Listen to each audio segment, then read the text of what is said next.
Good morning, and thank you for joining us today for the KraneShares Emerging Markets webinar.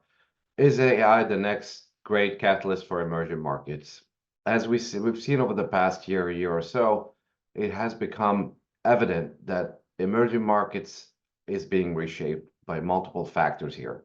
Technology, reforms, consumption, financial inclusion are some of the factors that are really shaping the future of emerging markets. In this webinar, we're going to discuss some of these factors, take a look at what happened in emerging markets this year so far and what's the outlook, and how can we invest and get invested in these opportunities. My name is Anthony Sassine, and I'm a senior investment strategist at KraneShares, focused on China emerging markets and electric vehicles. Just to begin this with few housekeeping items here. We want this to be as interactive, this conversation as interactive as possible. So please, through the Q&A button at the bottom, please feel free to send your questions at any time, or even send it at info@kraneshares.com, and we will be answering your questions promptly. We are also offering CFP and CIMA continuing education credits. If you want a CE credit, please email ce@kraneshares.com. Next slide, please. So by way of background, KraneShares started in 2013 as a China-focused ETF company. Our first fund launched in 2013 as KWEB, and since then we have launched a suite of emerging markets and China ETFs, and also recently starting in the climate investment space, especially with carbon allowances, electrification metals, and electric vehicles and renewable energy. Next slide, please. This is our suite of ETFs, and as I mentioned, we're focused on EM, China, climate, and uncorrelated assets. We believe some of these opportunities are very good additions to your portfolios today, especially in an environment where U.S. equities and some of the equities in the world are on the expensive side. These are strategies that could really provide your portfolio with some diversification and return potential. Next slide. This is the emerging markets product suite for KraneShares. Starting with KMQ, which is the Emerging Markets Consumer Tech Index, which I believe this is very aligned with the future drivers that we're going to discuss today, mainly focused on consumer and technology. We have KMAX, which is the emerging markets ex-China, which have been gaining a lot of recognition over the past couple of years, especially as investors start to treat their emerging markets portfolio as China and emerging markets ex-China as separate asset classes. Also KEM, which is a dynamic emerging markets fund which invest in emerging markets ex-China and China and cash. And lastly, OBOR, which is a fund that we launched in 2017 to kind of invest in the Silk Road initiative from China, and that includes all the countries and the companies that are participating in the development of the Silk Road initiative. Next slide, please. So basically, starting discussion with emerging markets. This year it's been a decent year for emerging markets, up 4.6%, still underperforming S&P 500, but we're seeing some pockets of growth. First, China is making a comeback this year, and we're seeing a performance of KWEB hit 25 to 30% since the lows on February 22nd, kind of a reversal. It's some of the most encouraging signs, in my opinion, that we've seen over the past year and a half, as investors react to the cheap valuation, very low positioning, and also the government's effort in stimulating the economy and providing the support, especially for real estate and consumption. Korea and Taiwan are also some of the standouts this year, really driven by artificial intelligence and the recovery in the semiconductor cycle. We've seen the semiconductor cycle over the past 2 years, a little bit of a slump, especially after a very strong 2020, 2021, which was COVID. A lot of people upgraded their technology, bought PCs, phones, and then left the industry with very high inventory in terms of memory and NAND and chips. Now we're seeing that inventory being depleted as of the second half of last year, and we're seeing the technology cycle kick off again. Adding to that, the major push from artificial intelligence, which we're going to discuss shortly. India continue to hum forward. Very impressive growth, very impressive performance from India, really driven by exports, industrial production. So strong inflows from foreign direct investments. India looks to be shaped for the next few years to be one of the main emerging markets. Growth stories, especially with elections happening this year, and it looks like the Modi is gonna win that election, which is very positive for India. Looking on a sector basis, communication services making a little bit of a comeback this year, which communication service for me is a combination of consumer and technology. Infotech is still in the top three. Infotech has been one of the strongest sectors over the past year and a half, really since the announcement of ChatGPT, which we're going to see a little bit later. Energy also due to geopolitical events, which are keeping oil prices on the higher side. Very pleased to see consumer sectors kind of making a comeback in EM. After very strong industrial production, exports, manufacturing data from multiple countries like China, Taiwan, Korea, India. Now we were seeing the consumer in some of these countries kind of coming back, and this is, I think, is going to be the next leg of growth for emerging markets in the very short term as the consumer recover. And in addition, you add to that the tailwinds from the drivers that I just mentioned, including technology and reforms. Next slide, please. Next slide.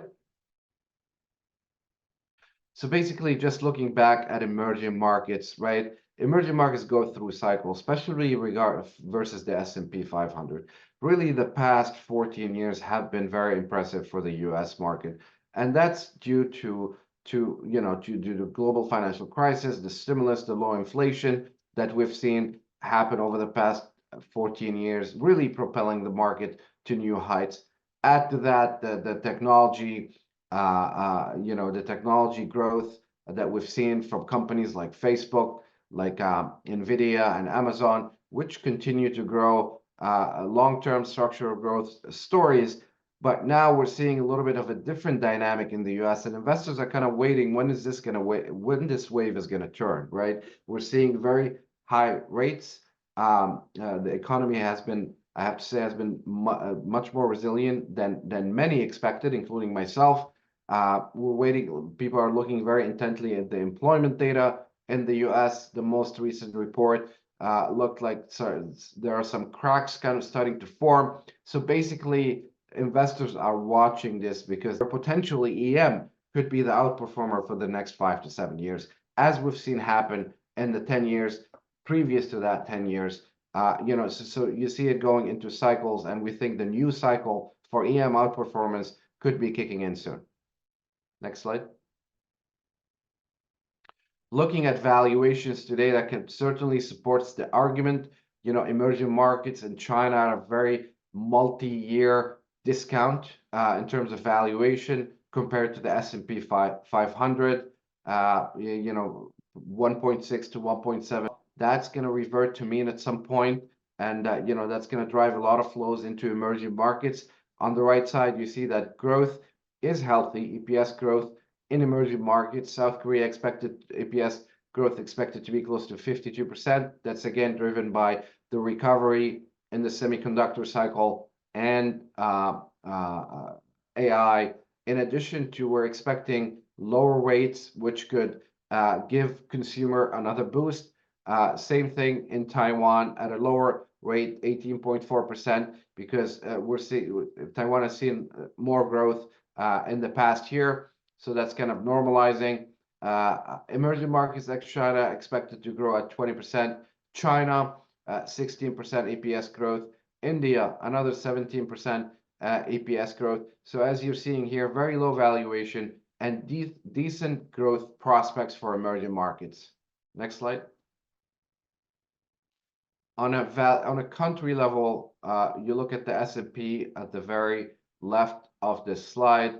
really off the chart here a little bit, one or two standard deviation on a forward PE basis. Japan, same thing. Europe looks at median right now. Emerging markets looks at median, but that's really driven by a few countries. The bigger countries like Brazil, China, Korea, and South Africa, and even Saudi Arabia look to be cheaper than the long-term average. India, Taiwan on the higher side here. They've had great momentum over the past 2 years, and we're seeing multiple expansion in both of these countries due to the structural growth impact of AI, of India's manufacturing, and new growth momentum driven by reforms and more global prominence in terms of technology, exports, and services. Next slide, please. So still rates still high, and this has been the curveball for this year, right? So basically, we started the year with lower rate expectations across the board, especially in the US, which usually drives emerging markets. South Korea, Taiwan, very correlated to the US in terms of rates, in terms of inflation, but that hasn't happened yet. And over the past 2-3 months, we keep pricing and repricing rates in the US based on inflation numbers, based on unemployment numbers, based on conference calls from Powell and responses and different speeches. And it's been really very uncertain. And that's impacting emerging markets slightly because we want to see rates come down because that's going to revitalize consumption and bring back the consumer and services, which have been on the weak side in these countries so far this year. Brazil, on the other hand, we're seeing rates come down, but Brazil has been really grappling with some major issues this year, especially related to floods, which has really thrown the fiscal budget into a tailwind here to kind of deal with this emergency. We're also seeing the Brazilian real decline from its multi-year high, kind of impacting assets as well. So Brazil rates are declining, and they're expected to go down to 8.5. With this low valuation and also lower rates, that should help consumption and commodities prices being on the higher side. Brazil is a very good prospect for this year for a comeback and for a good performer among the EM countries.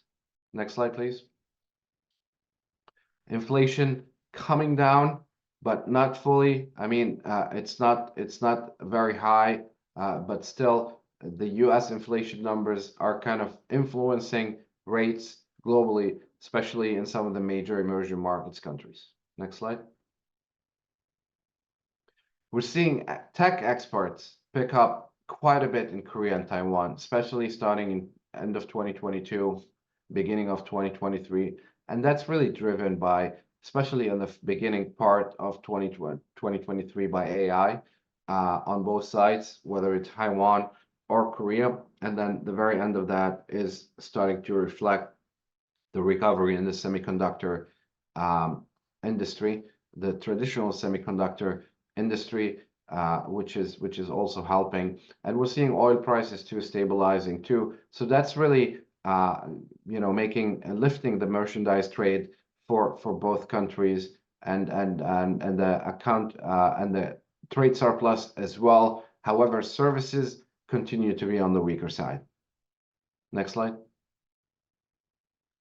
The Chinese interest rates have been declining all year and the year before. That's due to what we're seeing in China, kind of a different dynamic playing out here. The government continued to stimulate, continued to cut rates, support manufacturing and industry, support employment to kind of help the recovery continue, and also cutting 5-year rates for the housing market to make sure the housing market is stabilizing and coming back. Next slide, please.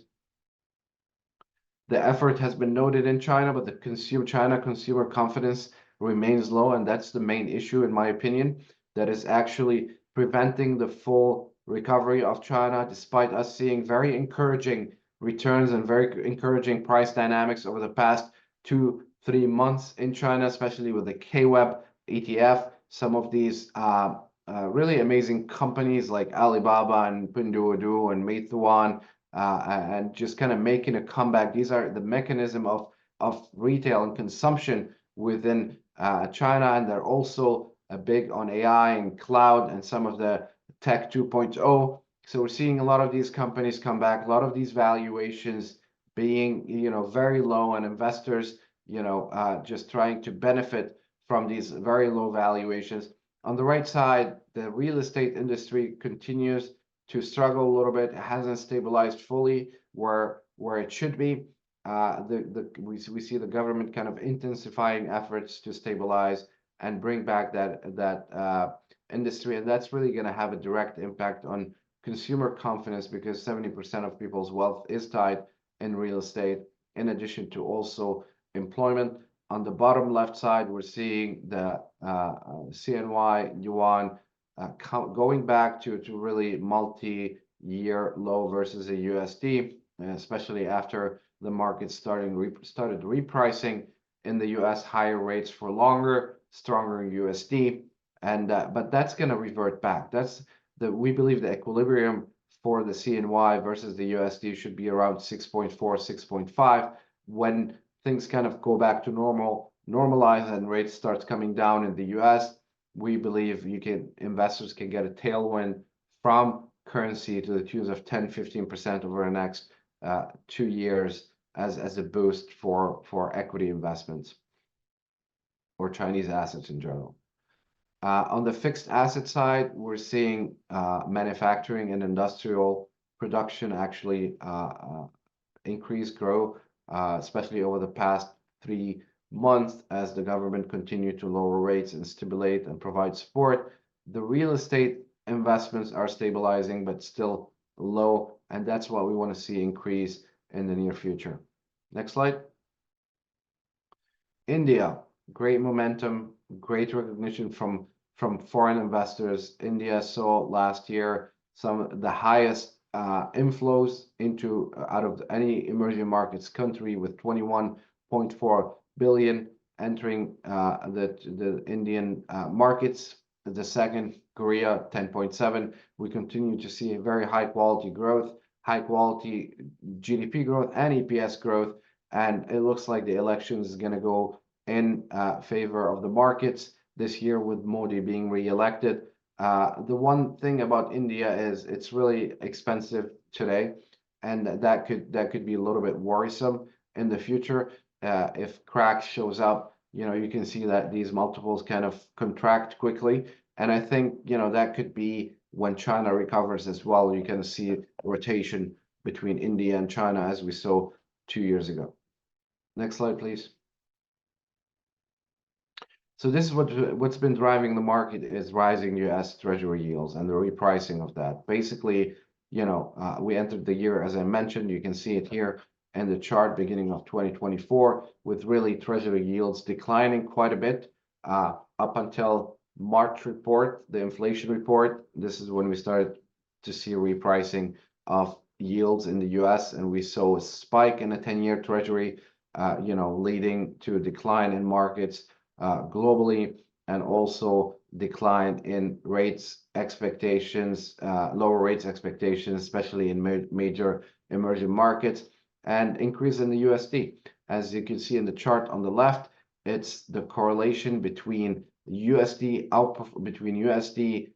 direction, higher or lower, and versus the outperformance of S&P over emerging markets. And you can see this is very highly correlated for multiple reasons. So as you expect the USD to start declining at some point, when rates start to go down and inflation is under control, or the unemployment market starts showing deeper cracks, which we discussed earlier in the second or third slide, saying that this could be an inflection point at some point in time, where emerging markets takes the reign again over S&P 500 for the next 5 to 7 years. Next slide, please.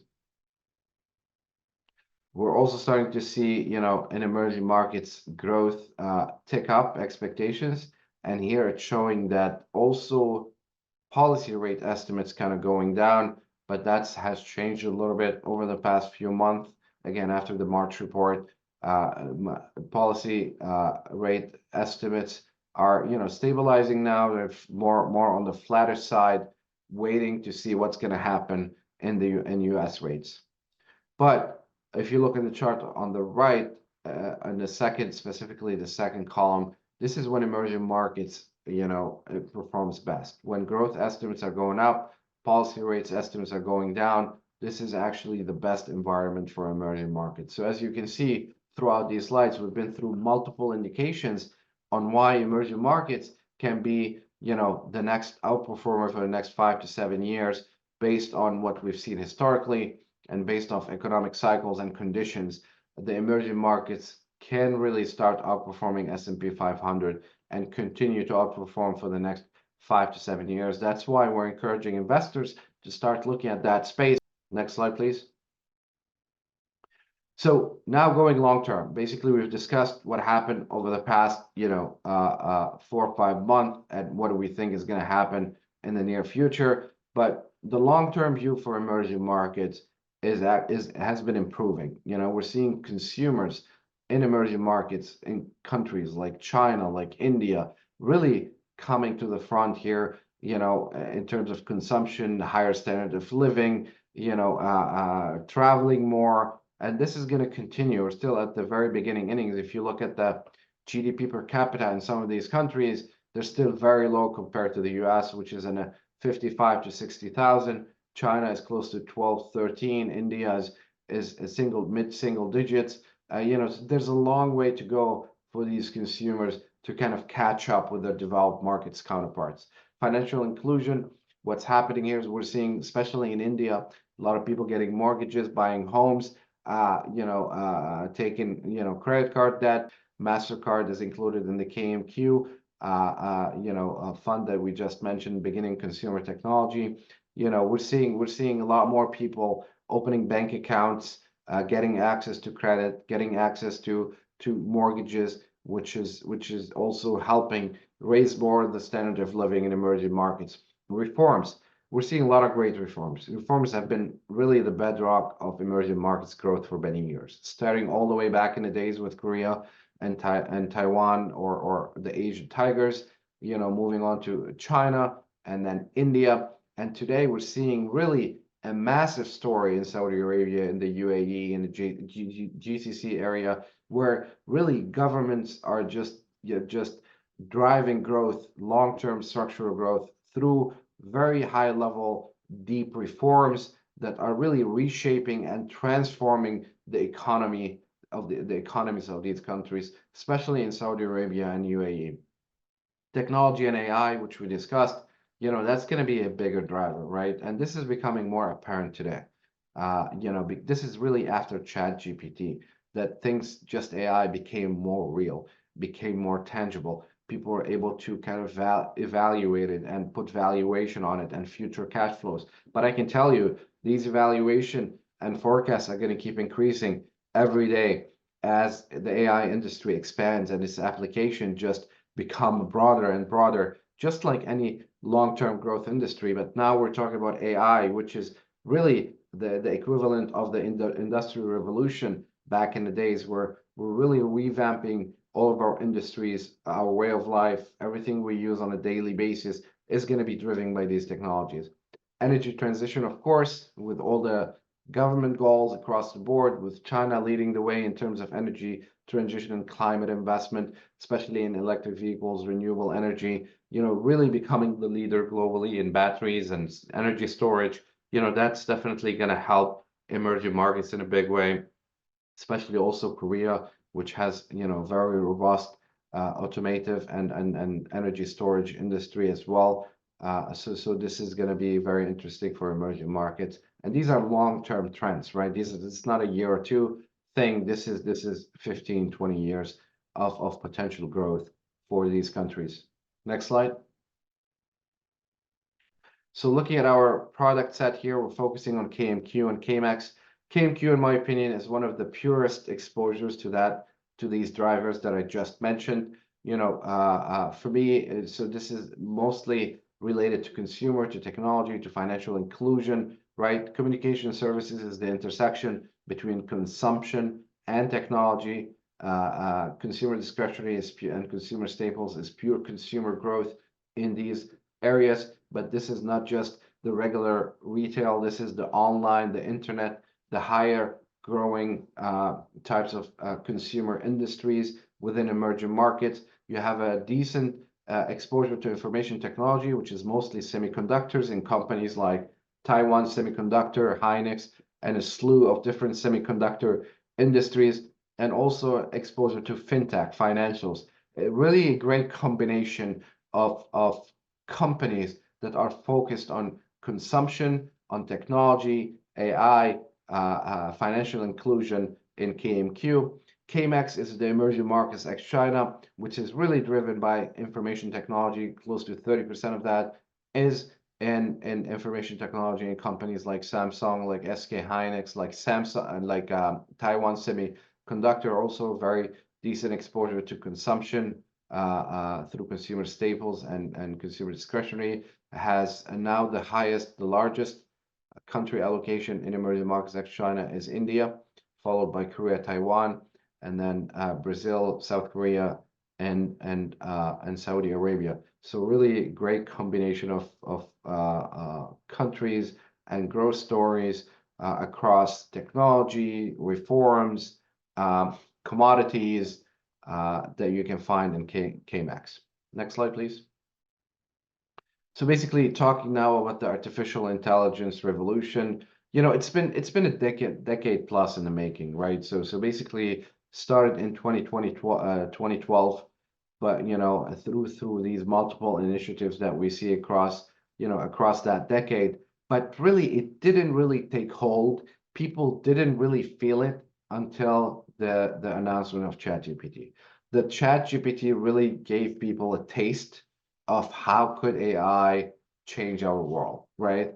And this has really unleashed a huge slew of applications that AI could be used in multiple industries. And now we're seeing, instead of ChatGPT, the big language programs, we're seeing there's 10 or 15 across, whether in China and in the US, in Europe, ChatGPT, Claude, Ernie, you name it.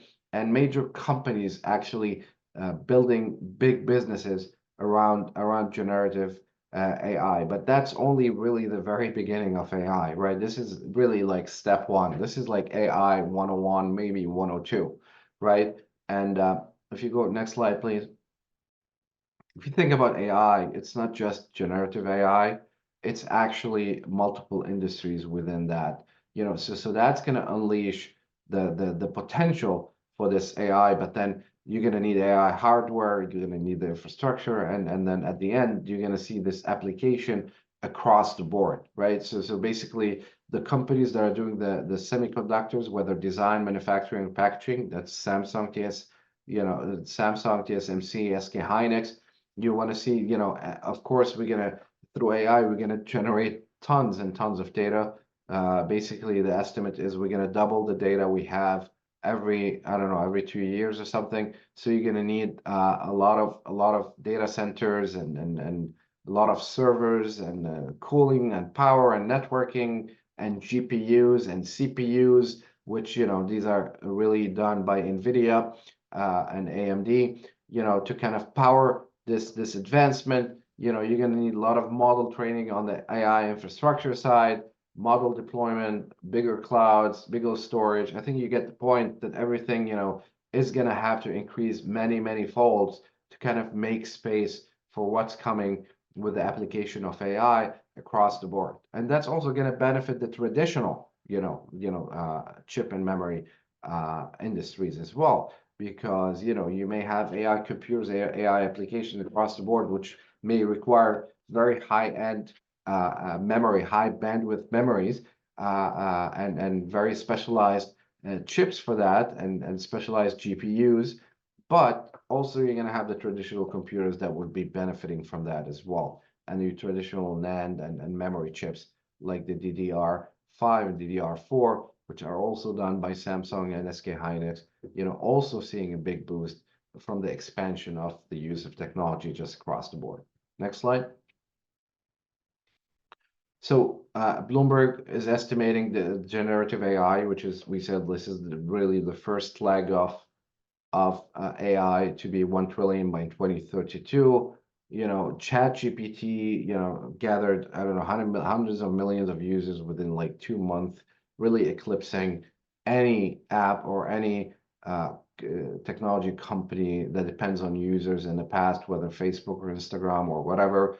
So you see the adoption of people to AI, the use of ChatGPT on a daily basis just exploded overnight, right? And that's just becoming part of our daily work, daily use, and that's we're already seeing more than 400 kind of plus applications implementing kind of ChatGPT into these applications. That's only the beginning, right? And this is generative AI that's going to expand across multiple industries. We're also seeing a lot of advancement in the auto industry through autonomous driving, right? FSD with Tesla and Xpeng and NIO, really doing great work, just kind of leveraging AI, leveraging the new technologies to kind of,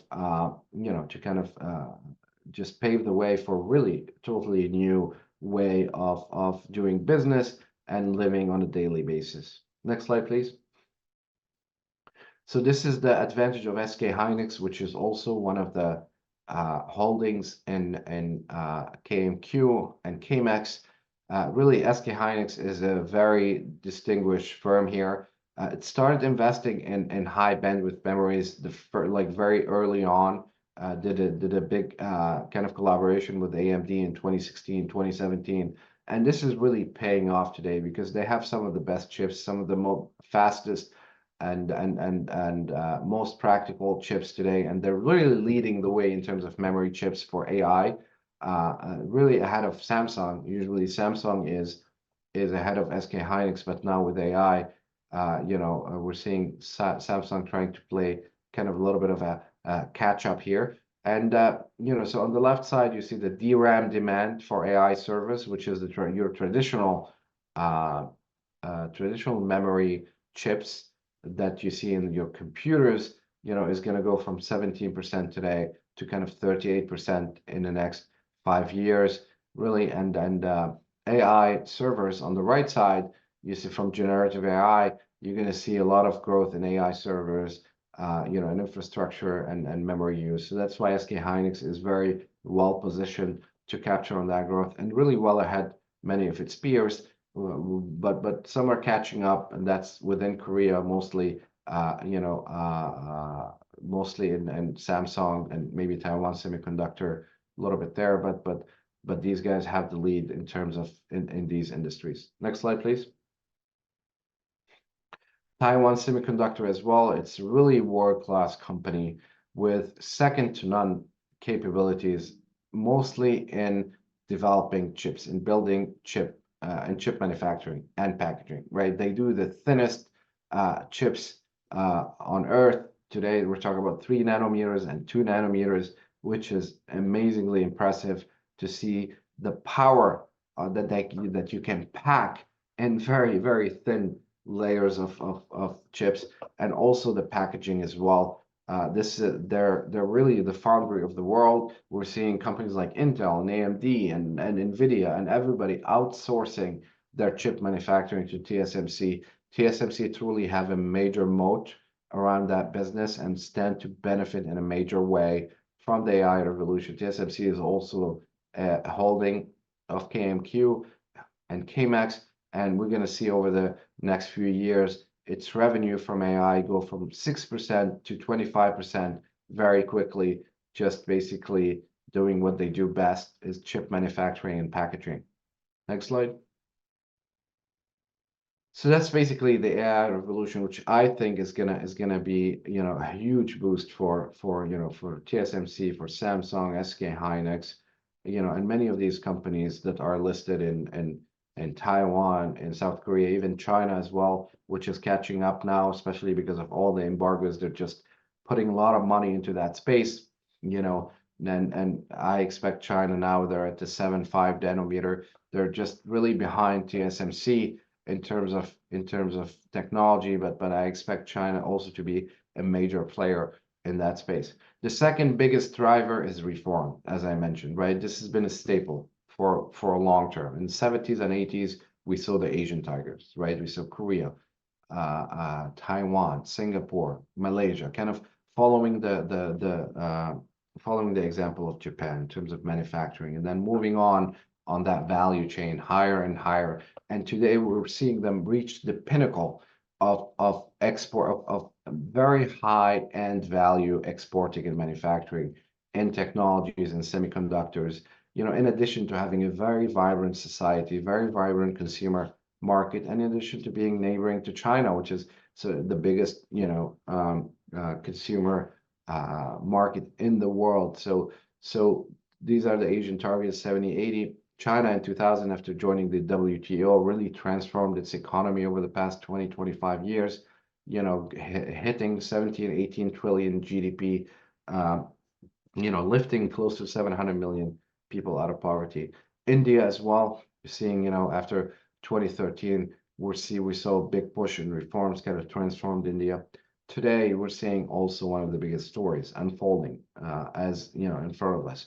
It's the Vision 2030 in Saudi Arabia, really, which was started in 2017. So basically, the goal of Vision 2030 is to transform the Saudi Arabian economy from oil-driven to broad industries of consumption and manufacturing. So we're really seeing a huge plan devised by the government and backed by the many institutions in Saudi Arabia, especially the Public Investment Fund (PIF), which actually really dedicating huge resources and capital and people just to kind of advancing Vision 2030 by focusing on the 13 sectors that we see here on the slide, whether aerospace and defense, food, agriculture, technology, consumer. You can read it here. These are the 13 sectors that are expected to lead the transformation, and we're seeing really PIF and some of the different institutions in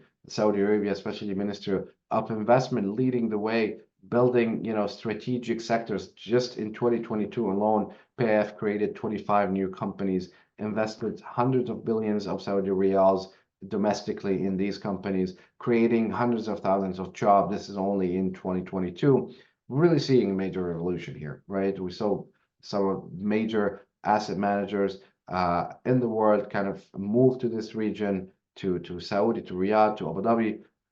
We're seeing also the weight of Saudi Arabia increase from 0 really in MSCI in 2019 to 4%, and that's really only the very beginning here. So this is going to be a big driver in emerging markets. Saudi Arabia is on its way to be a very big player in that asset class, really, just like India and South and China. So this is something to watch here. If you go to the next slide as well, you see some of these are the companies that are kind of leading the way within the different focus industries and focus sectors. Recently, we just saw the PIF do a deal with STC, which is the biggest communication company, like the Verizon of the US, to become the biggest tower company in the region. So basically, these plans are just unfolding on a very big scale.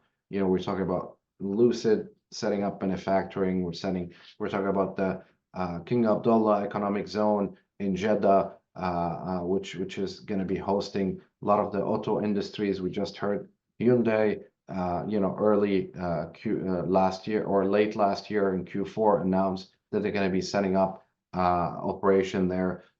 So there's a huge migration of major companies, and the GCC has a very unique location, right?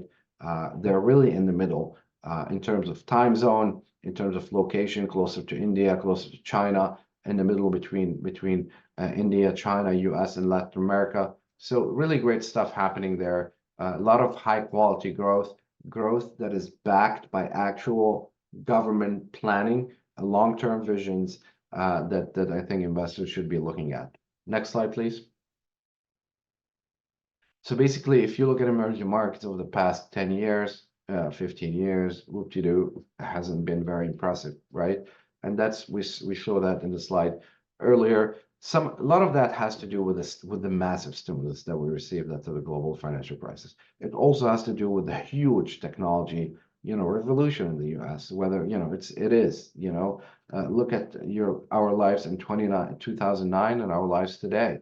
Like there can go a day without you using Amazon or Facebook or WhatsApp or whatever. These are just became staples in our lives, and you're seeing that growth here, but also the stimulus and the lower rates and the lower inflation that really helped funnel a lot of money into the industry, and we're seeing that end now, right?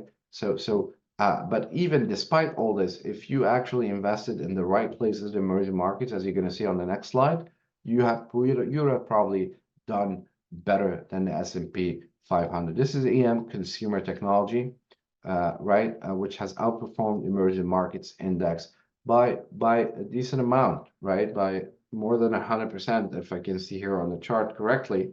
And these are really driven by companies like Baidu, Tencent, Naver, Momo.com, etc.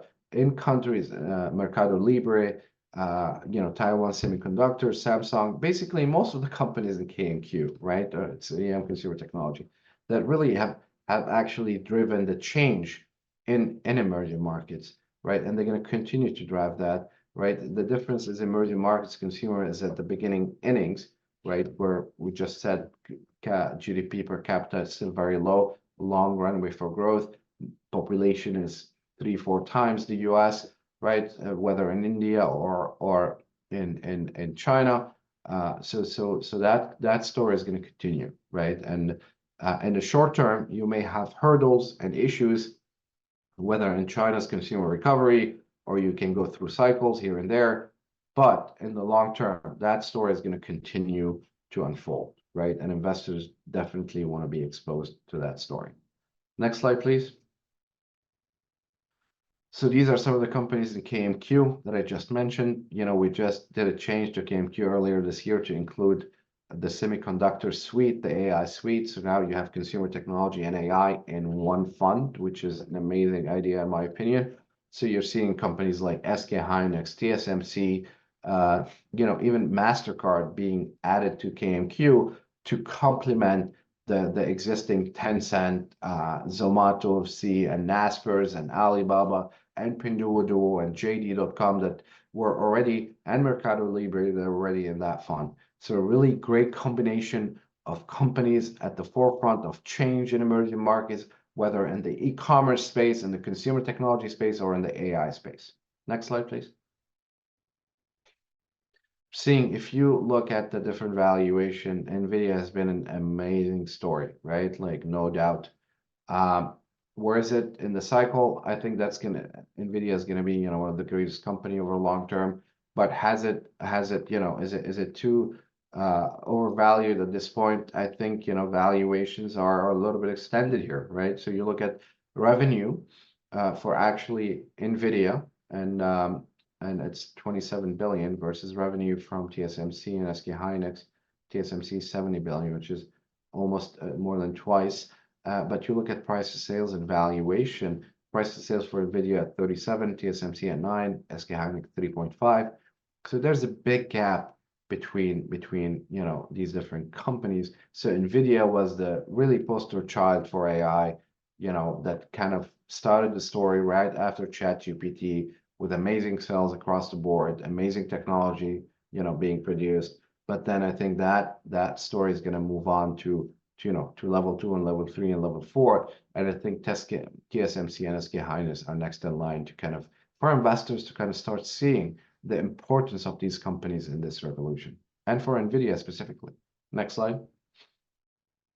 Same, these are the different companies that are included in KMQ. We have close to, as I said, 15-20% to 20% in semiconductors or information technology. A lot of that is semiconductors. Taiwan Semiconductor, SK Hynix, United Macro, Nanya Tech, Vanguard International Semi, all these companies that you see listed here between Taiwan, South Korea, and Hong Kong are newly added earlier this year to KMQ. And you see the weights in the second line, and you see price to sales, which is nowhere near where NVIDIA's price to sales is. Next slide. So basically, that's the story for now, right? The emerging markets. Actually, we're seeing a new emerging markets kind of emerge here. Really driven by some big stories. Some of them are kind of new in a way. AI, as I mentioned, really investors over the past year are starting to feel how impactful this can be or how it can be applied. Reforms are really accelerating, especially in the GCC, Saudi Arabia and UAE. Consumer, which kind of took a break, especially in China, and also Korea, Taiwan, after the very high rates over the past year and a half. They could be the next leg of growth in the very short term. And the long term, as we mentioned, GDP per capita is going to keep increasing, towards the 20-30,000s, and that's going to benefit, a lot of consumption domestically, a lot of tourism, a lot of home buying and equipment and technology, etc.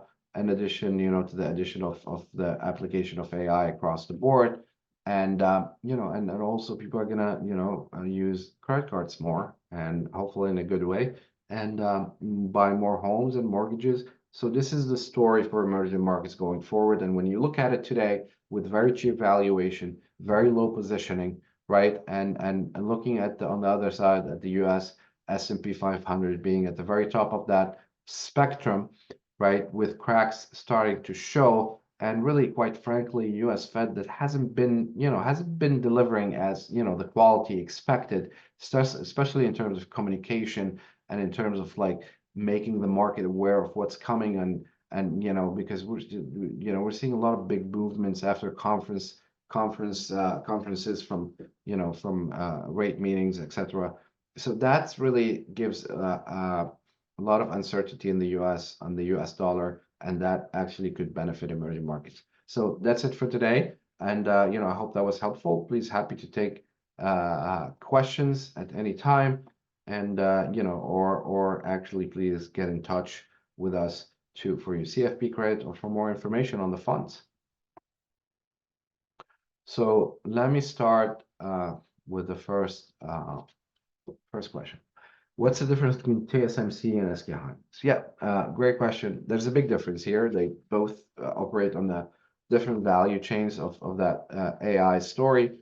Right, as I mentioned, TSMC is mostly foundry, which manufactures AI, manufacture chips and package, right? And these are the guys that keep actually making it thinner and thinner and thinner, and making your iPhone, smaller, or because this is what you need. The game is how much power can you pack in very little, chips. So that's what's been making your iPhone smaller and but faster. So SK Hynix is more on the memory side, on the chip side. These are chips also that goes into the phones, into different equipment. But SK Hynix really specialize in high bandwidth memories, which are used for AI, and anything related to chip and AI. They are the leaders today. Can we get a copy of this presentation? Sure, of course. Please get in touch to info@KraneShares, and we'll send it to you. What's the sector composition of MSCIM versus your product? Right. So good question. MSCIM is mostly now information technology, which has gained a lot of weight over the past year and a half, 2 years, even 5 years. Because even at some point, Alibaba and Tencent were actually classified as information technology. But if you look today, so MSCI is more broad, more diversified, right? It has communication services, information technology, and consumer discretionary, but also has a bigger weight to energy, utilities, real estate, finance, and then the finance within the MSCIM. Some of it is not the the banks you want to be in, right? These are like the big state banks, not very much high growth. You want to be in the consumer banks and the banks that fintech that are doing more future stuff. So KMQ is actually the purest stuff of all that combination that I just mentioned, right? The financial is 5%, but it's actually the fintech, the financial that are participating in the future. And then on the consumption side, consumer discretionary, it's mostly the internet company, the technology companies, right? It's not like your brick and mortar companies, which are higher growth. Most people are doing business online. You also have a bigger weight to semiconductors and information technology. So basically, KMQ is more of a purest way of accessing the drivers that I just mentioned today. That's why we built it that way, because we believe the main drivers that are going to drive emerging markets are the ones I just mentioned earlier, and KMQ includes most of the companies that are actually participating in that space. Good information, and thank you, Scott. Appreciate your comment. You mentioned EM ex China earlier. Do you see that performing better than China in the near term?